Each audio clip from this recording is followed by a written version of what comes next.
Hello, friends, and welcome to Chapter 15. With the release of the Pride of Riverstone next month, I want to talk about something that's really important to that story. We've talked a lot about the Rise of Riverstone, which is available currently on Amazon, and you can get it from my website, riverstonesaga.com, and it comes in an exclusive gift box with some swag. In the Pride of Riverstone, a very important thing that happens throughout the story is a lot of medicine. So today I'm going to talk about medieval medicine and how terrifying it is.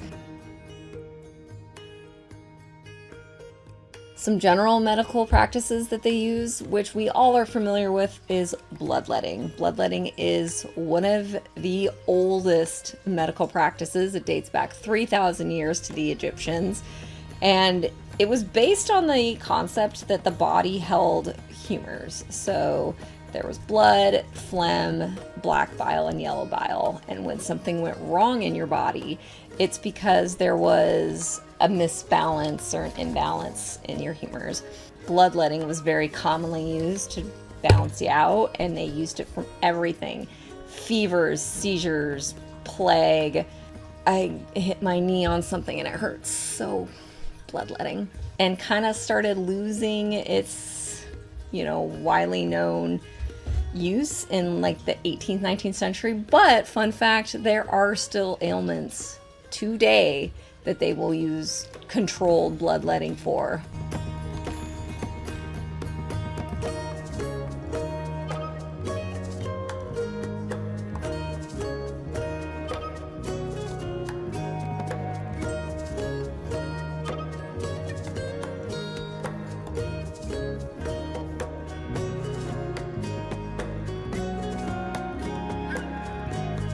Another thing that we look at a lot today to diagnose illness is urine. And fun fact, they did it back in the medieval times too.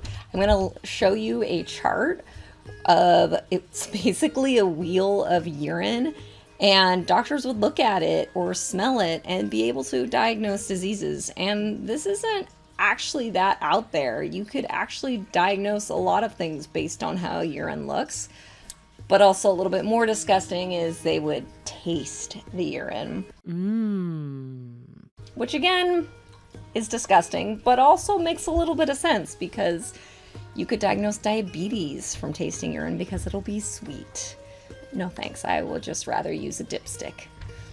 So you diagnose the disease, how do you cure it? Some of the common medicines that you think of that they use, it doesn't seem so far-fetched. So garlic can be very beneficial to your health, and they used it a lot to fight infections associated with fevers and bacteria. Honey was used to treat wounds, to prevent infections. We actually still use honey in medicine today.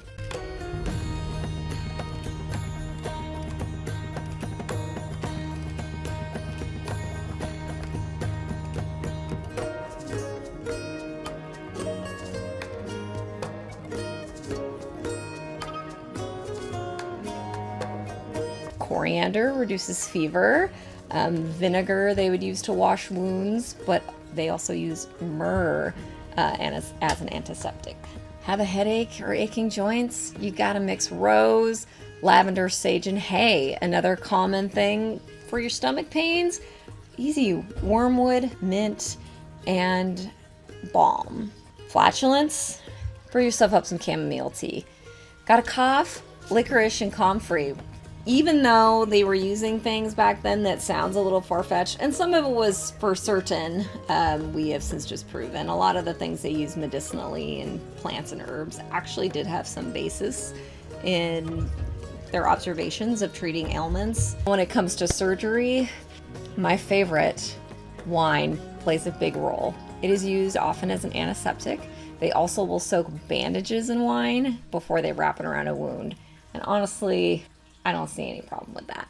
Some other medications that they used for anesthetics is mandrake, which most of us know is a hallucinogen and a narcotic and can be extremely toxic. But they also use it for a lot of other things like stomach ailments. They use it for asthma, convulsions. They used it for arthritis and whooping cough. Another common anesthetic is our good old favorite opium, which we all know is still used today for analgesia. The gallbladder of a boar, which if you don't know, the gallbladder is an organ kind of like tucked in with the liver, and it secretes like digestive enzymes, so nasty. Also, fun fact, the gall of boar was used as a medieval aphrodisiac.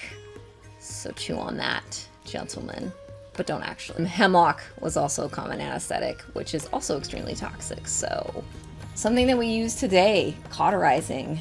We all know that it's used to stop bleeding. It was used very commonly in medieval times, but they also started ligating wounds, and that's where they take suture and actually tie off vessels. So they were starting to advance as medicine as far as surgery, but when it came to the battlefield, amputation was often used. Another common surgical method that they used in medieval times was trepanning, and I do not recommend Googling that if you're unfamiliar because it can get pretty graphic. It is the method where they actually drill a hole into the skull, and it was used pretty commonly to relieve migraines, epilepsy, seizures, disorders, and mental disorders. So when you're reading the Pride of Riverstone and you meet one of my new characters who is studying to be a surgeon, you can easily appreciate the hard work that he has, because actually a lot of medical colleges, and usually because based upon religion, they wouldn't let you learn from human bodies. You had to get it from books and that sort of thing because they found it immoral. Just so you know, it's hard to be a surgeon when you have such limited tools. But actually, they've started to come a long way in the 16th century. They have surgical instruments that we would recognize today, and they're starting to learn a little bit more on surgical techniques. I will link my sources down below so that you can learn a little bit more about it, but again, I caution you on Googling images. Pride of Riverstone is set to release on March 23rd, and I'm so excited for you guys to see it and read it, to continue the Daughters of Riverstone series with me. You can find the Rise of Riverstone on Amazon. You can find it in most anywhere books are sold, but if you order from riverstonesaga.com, you will receive a special gift box.